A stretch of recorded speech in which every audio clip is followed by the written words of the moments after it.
Welcome. I'm Kevin Miller. In this podcast, we look at how we make meaning of our lives and how to improve our lived experience. In this episode, the case for optimism as a tool when life is hard. I think the cultural perspective on optimism has decreased, even to the point of it being showcased as naive. It seems in vogue to be pessimistic and even cynical. Well, the definition of optimism is hopefulness and confidence about the future or the successful outcome of something. So if we consider the converse, in dealing with a challenge in your life, do you think your chances of being resilient and coming out with the best case scenario would be better served with a perspective and attitude of hopelessness and doubt? Uh, I was thinking about a surgeon. Would I rather my surgeon have hopefulness and confidence in my procedure, or hopelessness and doubt? Well, we of course want them to have skill regardless, but I like the juxtaposition. So my guest on this topic in this episode is Dr. Deepika Chopra. Deepika is a behavioral scientist and psychologist who specializes in what she has coined as evidence-based manifestation, which draws from behavioral science, emotional fitness, neuroscience, and ancient wisdom to build modern tools for resilience and joy. She holds a doctorate in clinical health psychology. She completed a double postdoctoral fellowship at both the University of California at Los Angeles and Cedars-Sinai Medical Center. She's completed her formal dissertation on the topic of optimism, as well as positive sensory visualization and the connection to optimal well-being. She's a recurring guest on the Today Show. Her work has been featured in Forbes and Harper's Bazaar, Vogue, Goop, Variety, Elle, and just goes on and on. She's led workshops for all the big companies, Google, Amazon, Amex, and delivered big keynote speeches as well. But more than any of those accolades, what I intrigued myself most with is she has a son with a severe chronic illness, an illness that is likely to see his life cut very short. When we first started our discussion, literally on the face-to-face, I asked her how her son was doing, and Deepika said, well, he's doing okay today. I mean, she lives day by day with his very existence in the balance, and that's part of the reason she's devoted herself to optimism. So much so that she now has a book called The Power of Real Optimism, a practical, science-based guide to staying resilient, curious, and open even when life is hard. She's become known now as the Optimism Doctor. You can find her anywhere you type in Deepika Chopra, and her website is, I really like the URL, thingsarelookingUp.co. thingsarelookingUp.co. So coming up next, Dr. Deepika Chopra and I talk about optimism in the real world when things can be very tough. Let's see how we can influence our meaning making of life for the better today. Deepika, when your book came across with the topic of optimism, my first thoughts were, okay, we need to talk about this more because one, I perceive as a culture, we're doing it wrong, per se. And two, really concern myself that we have a pessimistic view of optimism. Mm-hmm. I wanted to address those today. So thank you. I'm eager to dig in. Thanks for being here. I'm so happy to be here. Yeah, I think you hit it right on. Over time, I've learned and realized, I think we have a huge misconception about what optimism really is. And I think, most people think optimism is sort of this notion of someone being devoid of reality and kind of like experiencing 24/7 bliss and just rose-colored glasses and glasses half full and always looking at the bright side. And I think a lot of times when people come and either do a workshop or hear me speak, they're really sort of shocked to hear that someone that is known as the Optimism Doctor kind of is saying that positivity is maybe like a distant cousin. of what I think of when I think of optimism. And optimism is so much more about resiliency and curiosity. And so, an optimistic person is actually very keenly aware, mindfully aware of the roadblocks and the setbacks and the less than ideal situations that none of us are immune to. They're like acutely aware of them. But the caveat is they see these things as temporary and something that they have the power to overcome because it's based on historical resilience. And they allow curiosity of, I wonder what will be different. Even if they don't know how or when, but they just know that something will change. Optimism is really about being rooted in your authentic feeling, which a lot of times people think, oh, optimism means I can't feel, you know, fear or anger or grief or stress or worry or whatever that is. But actually, what we know about optimism is you are deeply rooted in your authentic feeling, whatever that is, but you just also allow space for hope. Okay, thanks. Hope. That's as in reading your book, I first wrote down faith and then hope. And, I don't want to leave this concept, or I want to flesh it out a little bit more. It feels, had a great guest on whose name I was going to go find because I can't remember the name, but he had a book on cynicism and how it seems that we, again, culturally, and you look at the media and it seems to bear out to me that it's kind of become in vogue to be pessimistic, to be critical, to be cynical, to be doom oriented, that's intellectual. And as you said, it's kind of naive to have any kind of optimistic view. I mean, come on, everything's going to hell in a handbasket, isn't it? And I'm going, well, maybe it's because we think it is. The mental health is getting worse. We know that stat wise. And how is this helping? How is the pessimistic view, the cynical view? I don't see productivity in it. If you and I are going to partner, I'm not partnering with you because you're queen pessimist. Right. I mean, Yeah. I think that there's a distinction between cynicism and being realistic.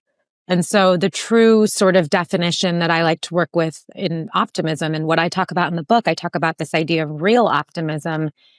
It is everything to do with being realistic and being really tethered to reality, but it is not cynicism. And so you can know and be aware and be mindful of what is actually occurring. And that doesn't mean that you're cynical. You can turn on the news and be aware of what's going on. But at the same time, like I always talk about this idea that you need optimism in activism. And so a lot of times, people that are wanting to make real change in this world, they start and they're angry about something. Something is unjust. And you should have that passion and that drive and that light, burning underneath you. And you can be very angry, but you won't get very far without the idea of knowing and sort of visualizing a possibility of how something can be different or better. You have to have both. And so I think I don't think cynicism and being realistic are the same thing. And I don't think being optimistic is the opposite of like cynicism. I think optimism holds reality in the truth of where something is. It's not denying that something might really, really suck. And there's a lot of that. But it's actually also, at the same time, holding space for hope and the vision of possibility that something not only should, but can be different and change. That possibility. Yes, I was possibility. reading, you have a section at the beginning actually it's in chapter 1 on what is optimism. And I learned by writing my own notes and thoughts as I see things. And I wrote down and see if this tracks. Not thinking and being positive about everything, but choosing to feel you can find a positive outcome from whatever, even if it's total crap. And we got to admit that it is. How's that? Yeah, I think that's great. Being optimistic and learning this real optimism is it's not saying that you're going to have control over everything and that you can reduce all worry and stress and circumstance and all the struggle that occurs. None of us are immune to struggle. And that's just the truth. Even, ones of us that find ourselves more optimistic than others, where no one's immune to struggle. Struggle is part of the human existence.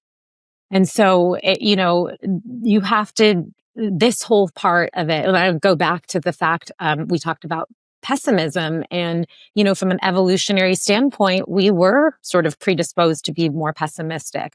Our ancestors a long, long time ago who were running away from saber-toothed tigers, those ancestors, the ones that imagined the worst case scenario, they prepared and they got away. And then they, that sort of preparing for the worst case scenario got passed down. And that's how pessimism sort of came into our being. But what we know about the modern world right now, there are still a bunch of predators. They look different. They're not saber-toothed tigers anymore. We won't get into what and who the predators are now and, what's going on and what we have to deal with and face with. But what we do know about the modern world and the society in which we live in, to chronically always imagine the worst case scenario does not help us survive or thrive. To be prepared and to be realistic about, what we are facing is a key part of optimism. I talk a lot about visualization. I'm sure we'll get into that, but not just visualizing the outcome you want. It's also very important to visualize when things go awry, what might you do so that you're prepared. So it's not denying optimism, to me, is not denying the dark. It is just helping us find a way to see in it. Okay, I actually pulled it out. I'm seeing if I can find it. This is in the kind of the dedication of your book, first pages. And I was going to ask you about it. And you just said dark. You said, for my parents who taught me that real optimism doesn't deny the dark, but helps us see within it. Mm-hmm. Thanks. It's one of the things that drew me to you and to this book, and you just mentioned it. And I want to take another cultural look. I am very invested time and interest to health and wellness, well-being. Mm-hmm. I have historically tended to look, especially being a past, not a past, but a current, athlete, but not from a pro standpoint, but looking at diet, exercise, sleep. I mean, the things that we know and, being, having a good mindset and whatnot. And yet we're getting studies after studies of people who are doing all the right things. They're eating right. They're sleeping right. They've got their wearable device and their biomarkers are awesome. And they're doing their supplements and they're doing their meditation. They're doing everything and they are not well. And looking at it and coming more and more and more into just the mental component. And I look at these aspects of anxiety and negativity and doubt and insecurities, thinking of them like termites, and they are slowly eating us away. And it's come to be, it's come, Deepika, to be my focal point of kind of questioning all these quote healthy things I'm doing, but how is my inner being and and so I look at optimism as it's a worldview of, back to what you said, hope that may very well be more important than what I eat this afternoon or whether I go for a run. Thoughts? Yeah. And honestly, that is one of the many reasons I felt compelled to write this book. I truly believe in proactive mental health tools. And I think a lot of people come to sort of this, Hail Mary moment of, I need to start doing something and training my mind or doing some emotional fitness or whatever that is because they have reached some sort of breaking point. Whereas, like you said, a lot of people, they put the time and effort proactively into being healthy, and that might be nutrition or sleep or, wearing the wearables and all of that. There are things we can measure. And I think what makes, our emotional health difficult is, number one, we don't pay attention to it until something is signaling and there's a red flag happening or we are going through something. And number two, it's hard for people to measure until that happens. So it's not like we go and get a blood test that can show, although there are some blood tests like stress cortisol levels and some of that, adrenal functioning. But it's not like we can go and say, how is my emotional self sort of doing right now on a continuum in different aspects, and sort of get like a checkup on that. But because that is up to us to do, our own selves, and people don't have time anymore to do that. I mean, I talk a lot about this in the book, just the way in which our society is set up and how we are as humans living in the type of world we live in now. We spend so much less time inwards and with ourselves and getting to know ourselves. And that's where you find those measurements. That's where you find that information. That's, where you sharpen your intuition. And we talk about intuition in the book. It's something that actually comes with all of us as humans, but we are not attuned to it and we don't practice it. And I believe that optimism is a muscle. And so the good news and the optimistic news is that you can start today. You're not too late. And the brain actually is very malleable and adaptive. And, it takes hard work. It's not just imagining something and, waiting and expecting for it to fall into your lap because you just thought about it one day. It takes work, but it is doable to make these changes and these shifts. You talk about that as a muscle, optimism as a muscle in the book. Okay, back to training. And we look at these therapeutic things. We have something, we have a brokenness, we have a pain, we have a whatever, and we go and try to deal with it. Yeah, my continual concern, though, is not that it's not good, not that these modalities and therapies won't help, but I'm concerned that they won't help much in regards to overcoming I'm going to use that term because I don't know a better one, worldview. And if our worldview is pessimistic, I scare myself. So in that, let's go into some realities. You start off the book talking about your son Dio and hard diagnosis, and we talked about it before we were recording here. Would you align, Deepika, with the idea of it's not that you're optimistic and you're looking at everything and going, okay, things are going to work out. Things are going to work out. But are you looking at it and going, no matter what, per se, I will work out. I'll be okay. Is that a foundation that you look at with optimism? Again, going back to, it's not Pollyanna that, okay, I'm just going to believe everything's going to be positive and it's going to work out. And go, no, you know what? I'm going to hope for that. I'm going to work for that. And I'm going to also mainly maybe work on, I'm going to be okay regardless. Fair? Yeah, fair. And also the struggles that we go through. I think a lot of people think, optimism is built in those joyful moments. Actually, we go back to what I said about resiliency. Optimism is built through resiliency. And so your toughest moments in all the years that you've existed, that you've overcome, actually have already been working on your optimism muscle.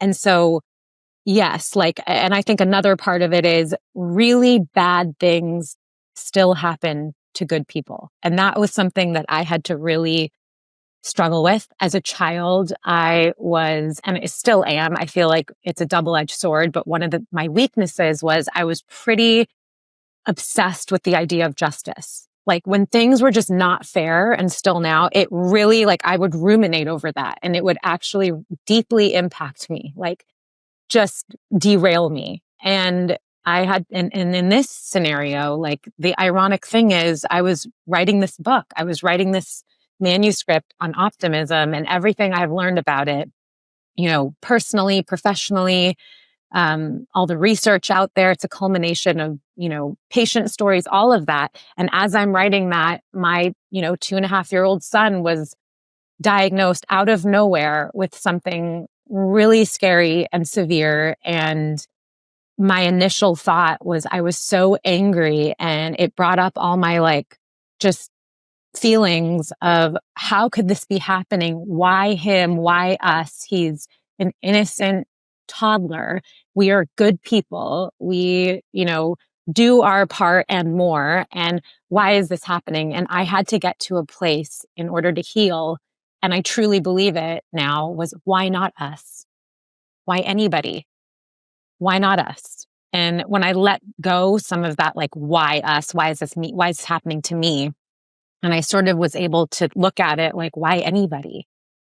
what makes me so, yes, I feel like I'm a good person, and God knows my son is a perfect person. I'm his mother, and he was only 2 at the time. He's a beautiful, pure child. Hmm. But why any child? So, and I think towards sort of, the middle of this journey, and I don't want to say I can't say the end because I don't know what the future holds for us, but this is now something that I know it's almost like this weird badge that I never signed up for. A lot of people will say, wow, you were so strong. Like, you're so strong to have gone through this. I didn't choose to be, I didn't sign up for it. I still wouldn't like, hey, I do know I'm strong, but I would never have chosen to take that sort of challenge. But it was more survival. Like, I got through it. We got through it. My husband and I, our family, we got through it because of course we got through it. We had to get through it. We showed up. And now after the hard part, I can look at it and say, holy crap, like, we got through that. And whatever comes my way, yes, it could still break me because that undoubtedly broke me. It might still break me. It, probably will if something else would occur, but I know that I will put myself back together and I will get through it because I have done some really hard things. And that's how it is part of my resiliency story and our families. And that is where optimism was built for me. The ironic part is when we got this diagnosis and I was writing this book, I was at the lowest point of my life completely. Never felt more in the dark, had no shred of optimism, nothing. Months go by. I didn't pressure myself. I was pretty paralyzed by it. And over time, and now I would say, like, that experience, again, not that I would ever want it, has made me so much more optimistic. Okay, So, I'm wondering, the diagnosis was what, 2.5 years ago ish? yeah. What? And it was a long process. It was a long treatment Yeah. journey. Okay, forgive the analogy here, but regardless of your son making it or not, which he has, you said, he's there, he's doing well now. Even if he hadn't, what insight would you have wished you had back then? Kind of that pithy question of what would you tell your former self? But back then, knowing where you are now, what a comfort, I don't know how to phrase it, maybe that would you have wished that you could have given yourself to better deal with it at that time? That's a tricky one. I think that in the start of this all, of course, there's a lot of shock, especially when something, as it usually does, comes out of nowhere and the doctors or, whoever just tells you, I'm sorry, but this word for word is just bad luck. There was nothing. We don't know anything why. There's no genetic component. It's just chalk to bad luck. And I think that really hits upon us as humans. We don't do well when things are out of our control, especially if they are traumatic.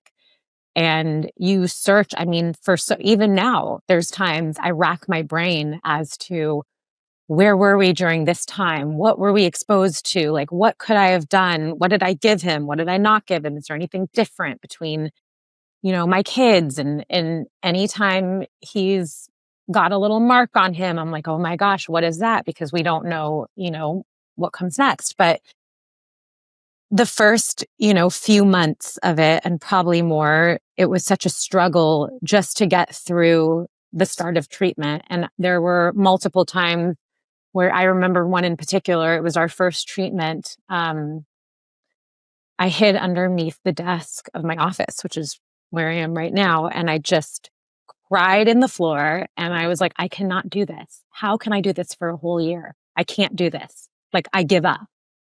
I don't know who I was talking to or what I was thinking, because how could I give up? I mean, it's not like my 2-year-old could do this on his own and I wasn't going to leave this to my husband. But I really honestly was like, I cannot do this. I cannot do this.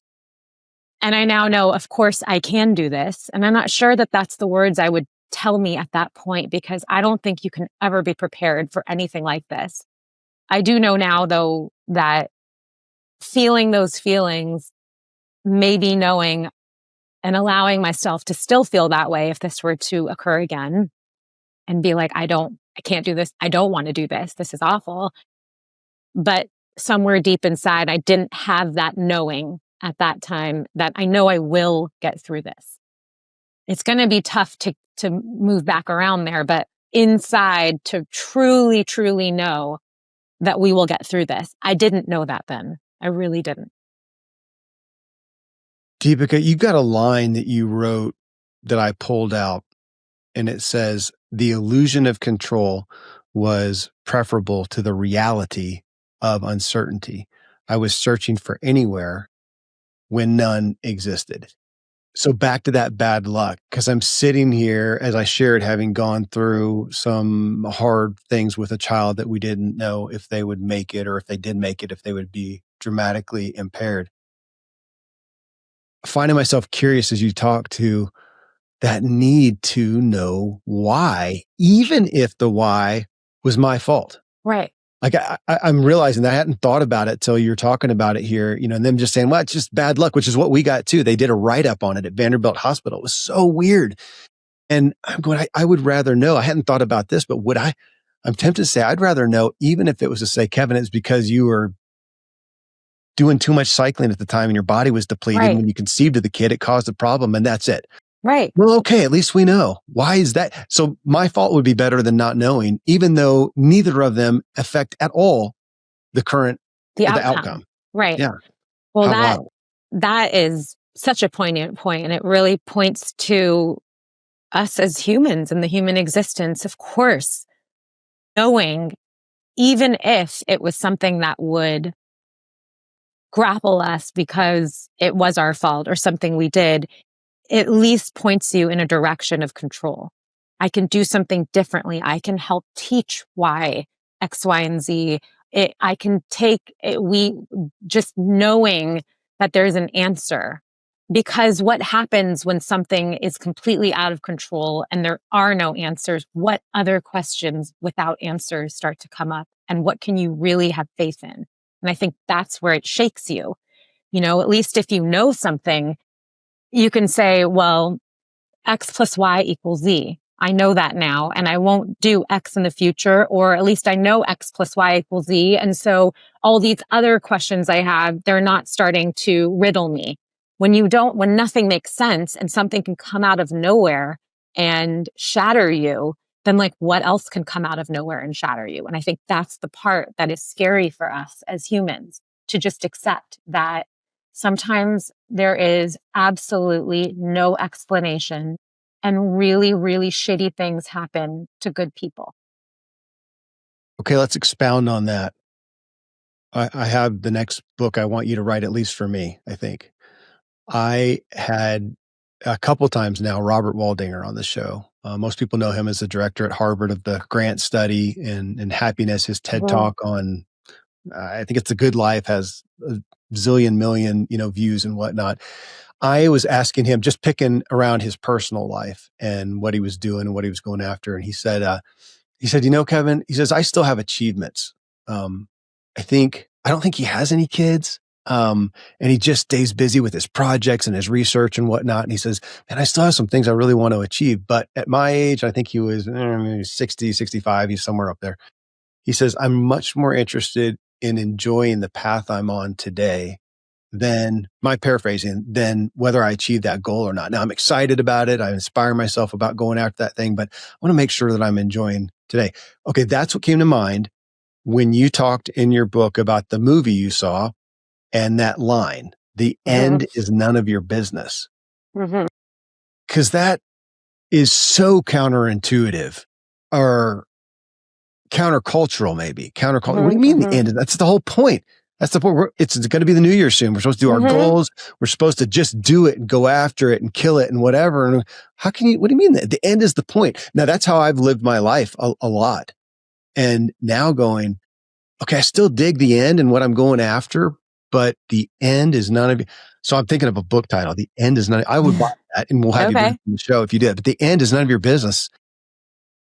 Well, it feels worthy of an entire book. I agree. I mean, and when people read the book, I think also what's interesting to note is you don't know, as long as you're open and you are sort of primed to receive, you don't know where some bit of influence or inspiration is going to come your way and change the way you look at something. Like for me, hopefully for all of you, there's a lot of that in this book. And that's something I'm really passionate about, is creating some of these aha moments where things just make sense and maybe make you think and contemplate about stuff that actually is relevant to you in your daily life. But for me, I was at this really, really tough time. We were nearing the end of our sort of treatment plan. And when we first got this diagnosis and we marked out all the treatment, I immediately put a huge calendar up and I had the end already marked on the last day of what the treatment would be before we even started the first day, because I really needed to remind myself there was an end to this and I needed to just get there. And so it was constantly wanting to run towards the future as fast as I possibly could, and clearly not wanting to enjoy any part of the present moment. I just wanted to get through it, and I wanted that whole year to just be done before it even began.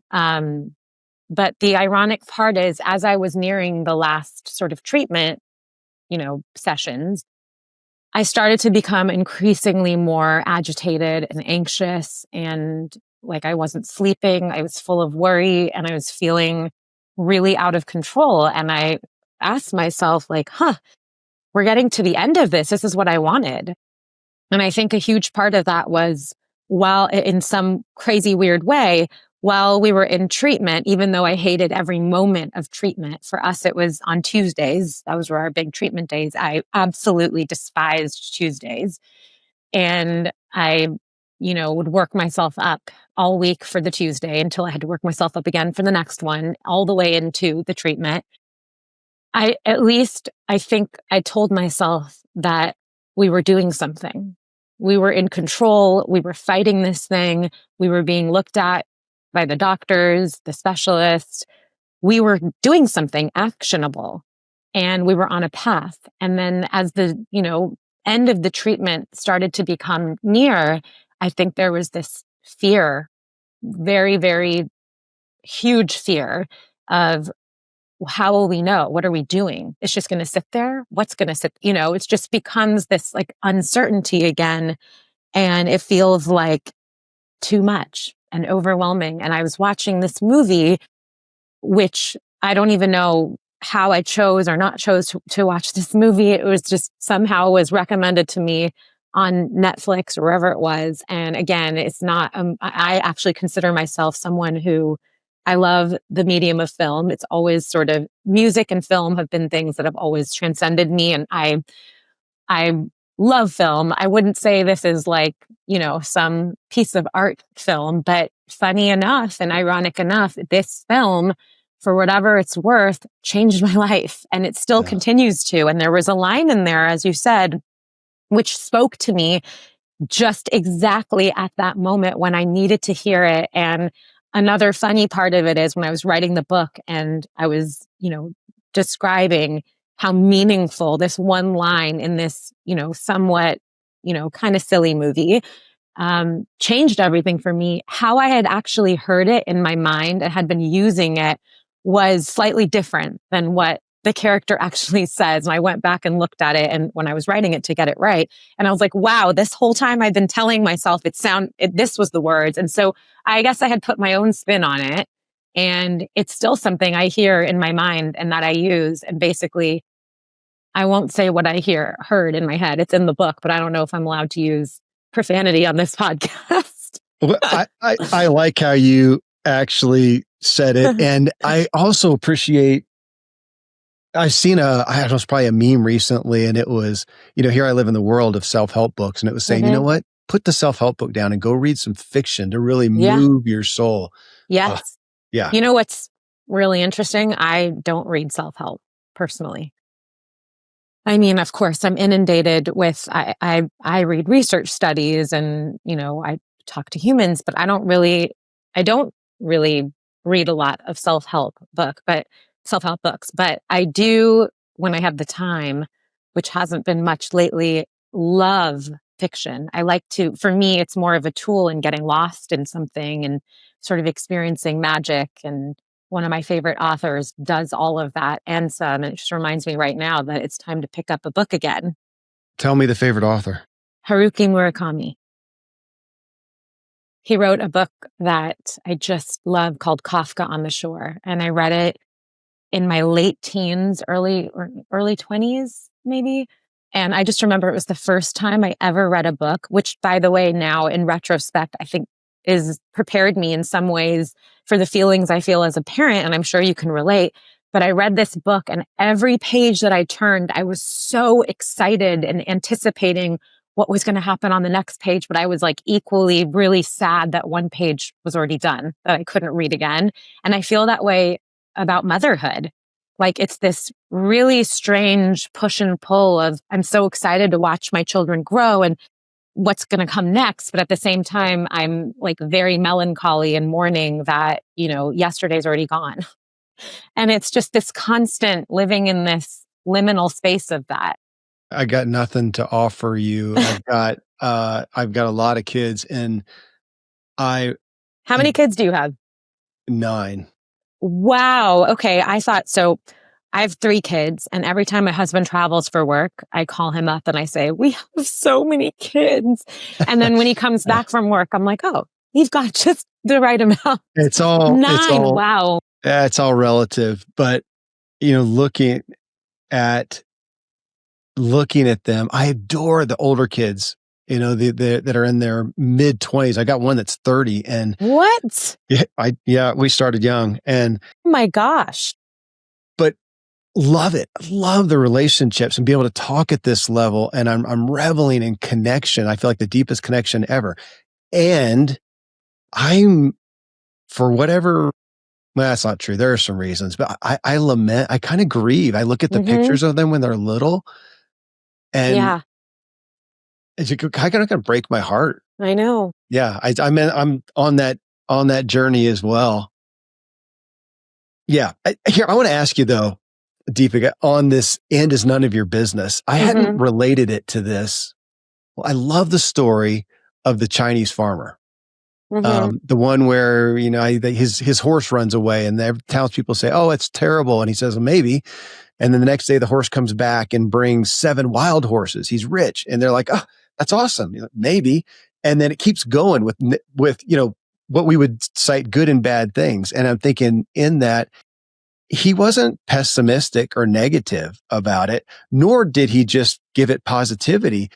The concept of it was he was just, I'm going to relate it to optimistic. He was just okay. I'm okay. Neutral. As you said, you were telling the story a minute ago. You said, we don't know what the ending is. But more than that, you said something to the effect of our perspectives change on something.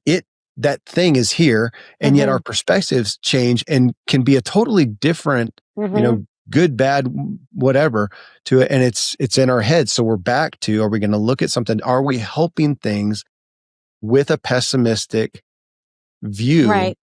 Yeah. Yeah. Yeah. There's also that, like, really reminds me of the idea that not enough people give as much value to the idea of neutrality as we should be giving. Not everything has to be assigned with positive or negative. There is so much power in just things being, and having even a slight, like, I don't know what this means or how I feel about it yet, but I'm interested to find out what I do feel about it, and allowing for that openness and curiosity or just neutrality with it. And I think that, we're sort of, again, just the way in which we live, we're like very forced immediately to have an opinion and to label something and to sort of put it in the positive bucket or the negative bucket. And if it's in the negative bucket, it's not allowed to exist because we should just be positive all the time, and, slapping a, positive bumper sticker over everything. And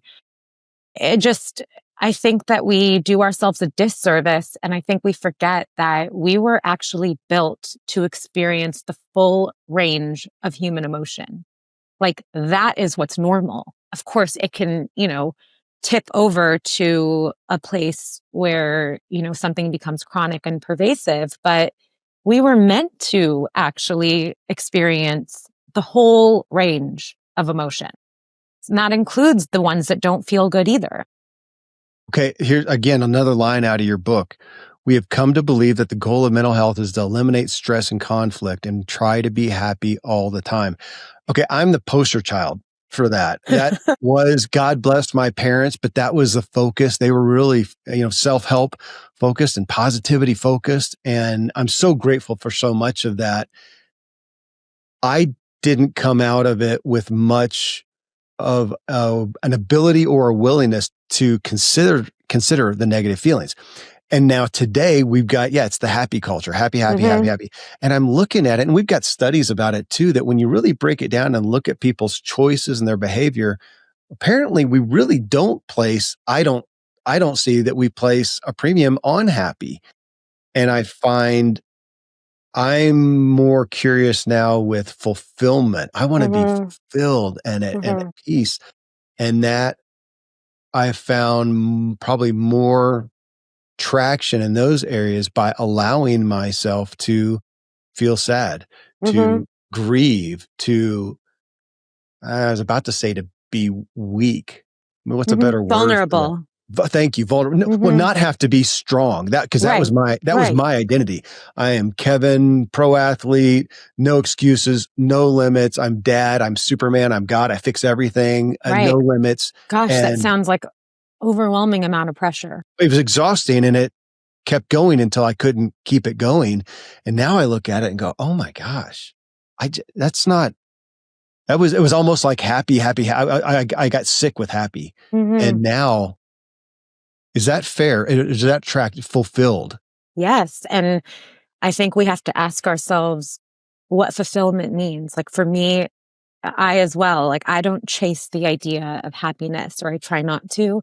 But yes, contentment and feeling fulfilled, being connected to some sort of purpose is sort of where I feel like I'm succeeding. And I think I was thinking about this the other day. I feel fulfilled when I can be my true, authentic self. And at the same time, while I am being that true, authentic self, I can somehow help others or support others to be in their true, authentic self in my presence. To me, that is feeling fulfilled. That makes me feel successful. And so when you think about that, being truly authentic who you are and feeling safe to be so, the more experiences I have with that, I feel fulfilled and I feel like I'm succeeding and I'm reaching contentment. That obviously being authentic in who I am includes the times that I'm struggling.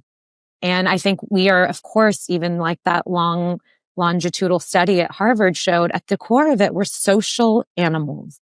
The number one predictor of our happiness later on in life is, really what the context and what our connections look like to others. That is it. That's the number one thing. We can do all of the extra stuff, and we should, but when it comes down to it, what are your connections like with other humans? That is, I think, something that we need to really start to pay attention to.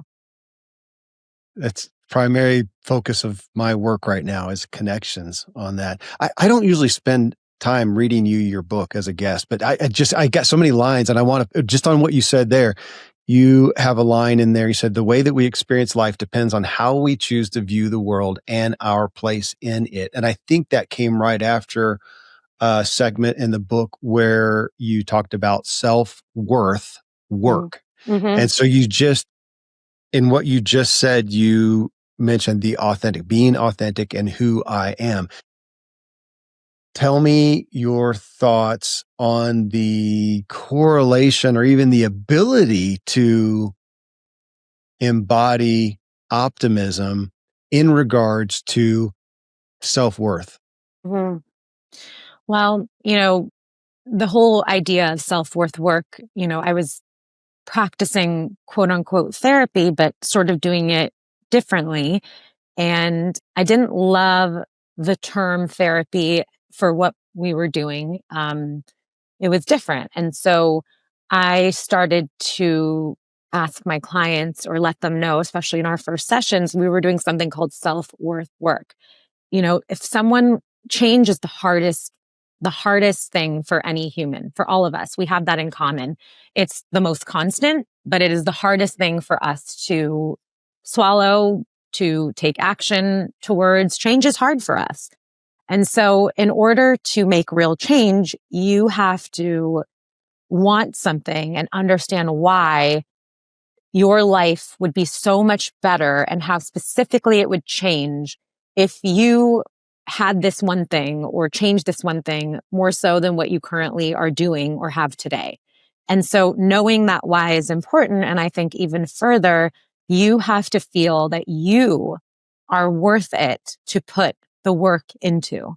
And even with, neuroscientific research, the brain does not start to put forth, energy into solutions and problem solving unless it believes that something or whatever it is that you're working on is possible. And so it's this idea of expectation as well that really, is part of this, where you could want something so badly. You could want something till the cows come home, 10 out of 10. But if you don't actually believe that this is possible, and that gap is far too big, your brain is not going to work with you and start to come up with the solutions and the sort of goals or actions that it needs to take to solve this problem. And so a lot of times I think we focus on the want and what we could really see for, gosh, it would be so much better if I just was this, or if I had this, or I really would want this. But if we don't ask ourselves, how possible is that for us? And we don't start doing the work to close that gap, then it's very unlikely that we reach those goals and make those real changes. And so in order to start that, you have to feel that you are worth it enough to do the work. And so it's almost like a buy-in when I work with clients. It's not passive. It's letting them know that this is work that you're doing on yourself because your goals and your dreams and your hopes and optimizing whatever it is that you want in your life is worth it. It's worth it for you. And you are more likely to be motivated if you truly understand that to put in the work, and your efforts will be faster. And, your results will be faster and more meaningful and valuable if you're really doing the work, knowing why you're doing the work. Totally with you. Deepika, you mentioned connection in regards to the grant study and whatnot, and connection at the end of the day. They say relationships a lot, but connection. The thing that I historically missed and am now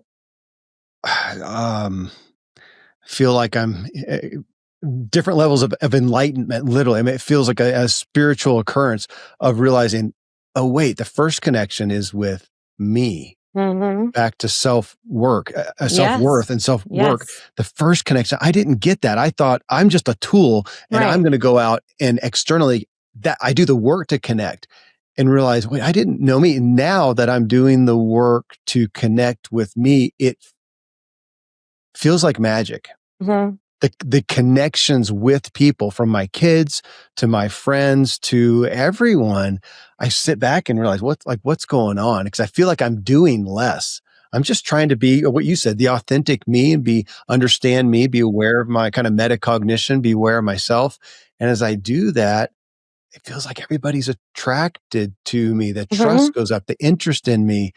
And so I don't, there's not a question there. It's really a confirmation of I'm kind of on fire with this concept of the more that I do, as a root of optimism, I don't know what a better one is if I'm optimistic about me. Yes, 100%. And I always say there is no time wasted. That's time getting to know yourself. So more of that. It's also, there's a chapter in the book where I talk about this idea of intuition. And a lot of what we started this conversation, a lot of these things that we talk about that are really important, the only way to get there is to actually know yourself better. And it starts with that. People always say, well, how can I really make a big change? Or I was born this way, or, this feels like too much. No, like actually so much change, and you're witnessing it. You make the change within yourself and you will start to notice it does feel like magic, the change so quickly occurring in all of your external relationships and then beyond. And we know that, there was a study done that I always thought was so interesting on, this idea of happiness or optimism being contagious by 3 degrees of separation. And so your friend's friend being content or fulfilled is actually really meaningful to you. So it's this idea of also, who are you surrounding yourself with? Who is in your immediate everyday sort of, obviously there's some people and things that we are out of our control. There are some people we have to be around, even if we chose not. But I always really like to encourage people to do this thing where I call it a network sweep. And it's like, who do you spend the majority of your time with? And if they are, bringing you light and joy or comfort or support or encouragement, more of it. And if they're not, and it is a person you can sort of shift to spending less time with and replace them with somebody else, this is the time to do it. And there, I also saw this other study I thought was so interesting. So we know that connection is so important for so many different reasons, and relationships, because of that Harvard study and many other studies that sort of show things. But this recent study I saw, I thought was interesting. They even proved that the quality of your relationships and long-term relationships as an adult with people actually helped your cells age slower, which I thought was really interesting at a cellular level. It was biologically aging at a slower rate. And the only thing that was different they were measuring for was the sort of amount and quality of your adult relationships. And so it told me immediately, what's something we could be doing right now as an adult? We need to be focusing and investing in our connections and not networking. Like real connections. You don't have to have too many, but you've got to have, quality relationships. It's really important to invest in that. And again, you have to invest in yourself first. No one wants to be a friend to you if you're not a good friend to yourself and to others. I wanted to pull on that thread again. You said it a little bit ago. I think it was in regards to being your authentic self. Kind of by proxy, it helps others be more of their authentic self. And that, on connection, I feel that, we're doing our own studies on that if I can come to you at peace with Kevin, I desire to have this conversation with you, Deepika. I don't need it. And I don't get the feeling from you that you have some need to prove or impress or whatever. You're just having a conversation. I don't think it'd be any different if we were sitting across at a cafe having coffee together. And I feel the difference. And so you being, again, authentic, I'd almost put in secure, Deepika, at peace. I feel it.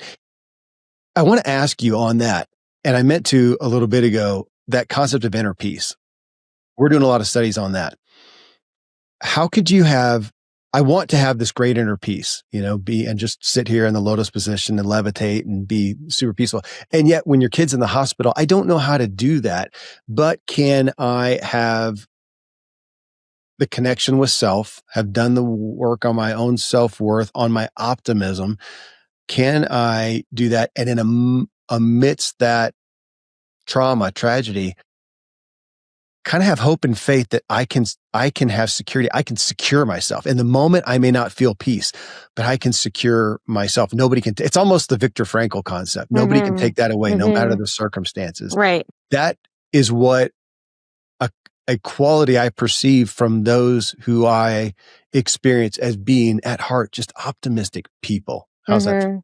Yeah. That reminds me, when I was doing my podcast, one of my favorite guests who became a friend of mine and we did a lot of stuff together was a woman who became a psychologist as well. And she's one of the oldest living Holocaust survivors. And she had a very similar notion to share. And, she said something like they could take every single thing away from her, but her mother had taught her earlier on that no one can take what was in her mind away from her, no matter what. And so she kept that very close. And I thought it was so astounding that every morning she said, or, every day they would go in for the shower and they didn't know whether it was going to be gas or water every day. And not once did she think that it was gas. I mean, I can't, like, to have that clarity of mind. And she said she drowned her thoughts with visual imageries of what her future was going to look like. And she just truly believed it. Like, tomorrow I'm going to be doing this, or it'll be like this, or a month from now. Or she saw the position she was in as temporary, and that there was something to look forward to, even in that scenario where I think the majority of people, and I would want to say probably myself included, would definitely be thinking and fearful and anticipating not making it. Like, I always say, this is my true life's calling, this work, and I'm so passionate about it. And I know the science, and I know I can securely say I'm really good at what I do. And I really am good at helping people increase their optimism and resiliency and live better lives. But I am not the most naturally optimistic person. Even within my own microcosm of family, I feel like I pale in comparison to even, like, my parents are way more optimistic naturally than I am. I tend to, worry a lot. And I'm like everybody else in the trenches doing the work. And honestly, writing this book actually in my darkest hour, which I never intended that to be so, the first few months of it, or collection of months of it, when I was going through what we were going through, I definitely was like, I have to put this on hold. I cannot do this. Like, nothing's coming out on this paper, and it won't, because I am bitter and I am dark and I am in survival mode. And what business do I have to be talking or writing about the idea of hope when I feel incredibly hopeless? But I will say that after a few months, being forced to actually meet deadlines, reminding myself of the science and the work that I have already done and that I have helped people with, it sounds cliche, and maybe I won't say life, because my life was not in danger.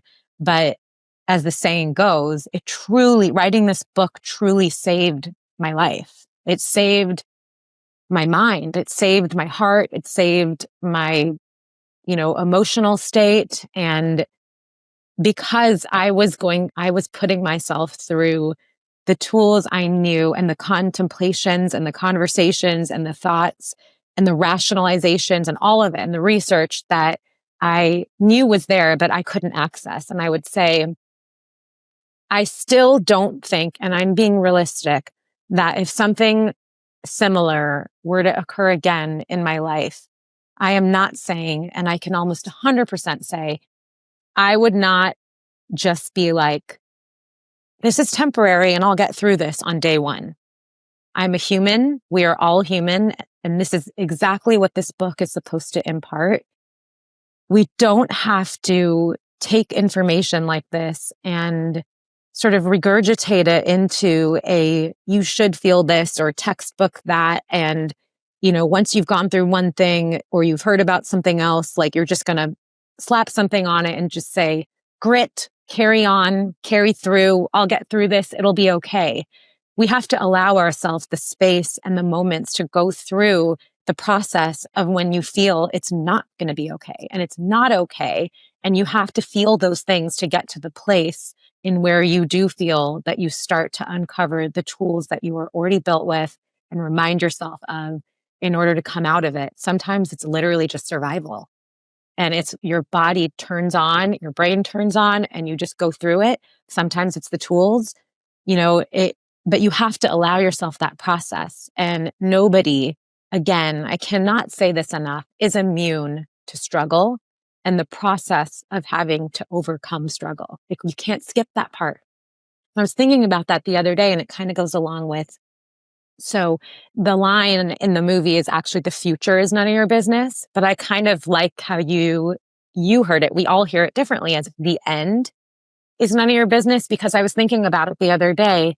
like, what are we rushing to for the end? Oftentimes we want to like get through the thing. And of course, I understand I wanted to get through this shitty year, to put an end in that. But like, oftentimes we might say like, oh, this is such a drag, or this is so hard. I just want to like rush through it. And we're always trying to find shortcuts to things because we want to get to the end.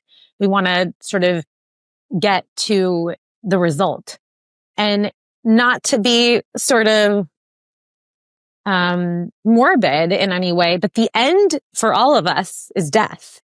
Why are we trying to get there? I mean, we will get there. We'll get there no matter what.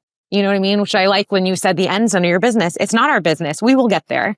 What our business is the journey and the process. And for me, it was such a reminder because for an entire year, I can actually say with certainty, we put our lives on hold. We were absolutely paralyzed. My son couldn't go to school. We never traveled anywhere. We didn't celebrate one thing. And we are a family that celebrates a multitude of things. Celebration is sort of really ingrained in our family morals and sort of, the fabric of how we live. And we want to teach our kids that like small moments are worth celebrating. And both my husband and I are like that. But for over a year, say a year and a half, we didn't do any of that. Everyone suffered and we couldn't. Like I was far too anxious. I mentioned he was immune compromised, and even if he got a cold, I mean, it set us down to, we had to be an inpatient. We had to make sure it wasn't an infection. Like it just was a whole thing. And after everything he was going through and we were going through, I could never, like even just exposing him to someone sneezing made me feel like a horrible person. So we put everything on hold. We were also expecting, our third child during that time. We also did not celebrate her, coming into the world. We didn't feel we could celebrate anything. And so when treatment came to an end and I got this like thing in my head that was just like, the future's none of your business, the future's none of your business. Even though I was deathly afraid and anxious and so much uncertainty, more uncertainty now than even in the start of all this, because I don't know what is to occur.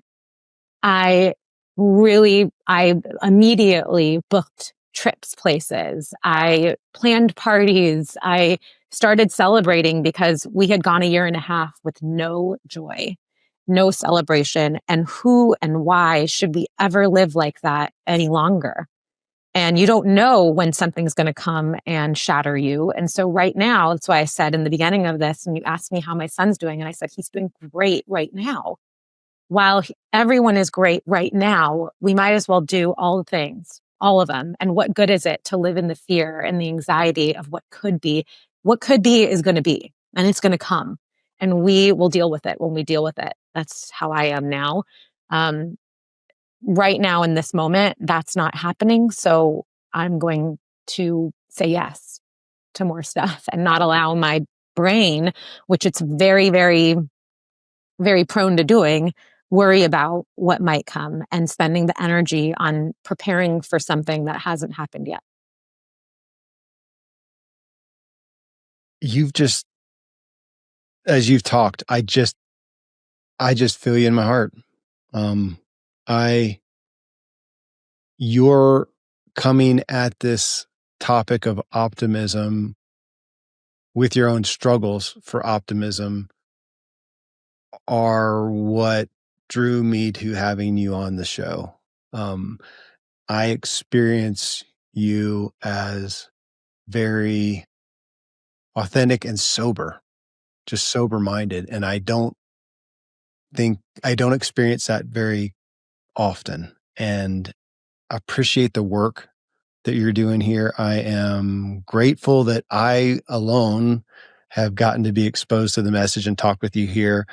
I will be talking with my kids about you tonight at dinner as we celebrate the day, and am so honored to share you with everyone who I'm grateful that listens. And just thank you for the vulnerability with it. And it's a message that I care deeply about. So I will cite you as my ambassador of optimism. Deepika, thank you. Thank you for Thank you for I want to say thank you for your service. Thank you. Oh. Thanks for being you and bringing it to us. I want to say thank you for the connection. I'll Really accept that. appreciate it. Likewise. And thank you I feel so honored and really joyful that the book and the words and the pages resonated with you. It is something that it's what I most hope for. Anything can happen, but mainly I want these human moments of people to resonate. And in those moments of resonation, of people resonating with words or stories in the book, that's literally how their lives are changed. And so to me, that is the work. And I am just so grateful that it resonated with you. And I cannot wait to hear from more people, and especially in your community, how this resonates. And that reminds me, I need to send you a optimism deck of cards to your kids. The things are looking up cards of mine. I got to send them to your kids and to you. Deal. Yeah. Merry Christmas to us. Yes. It was so great that. connecting. Thank you for having me. Thank you. Thanks. Thanks for joining us in this discussion. That again is Dr. Deepika Chopra. The book is The Power of Real Optimism, a practical science-based guide to staying resilient, curious, and open even when life is hard. That website that I gave earlier is thingsareLookingUp.co. I really appreciate that. Till next time, here's to you and me making better meaning in our lives and experiencing the miracle of living. Yeah.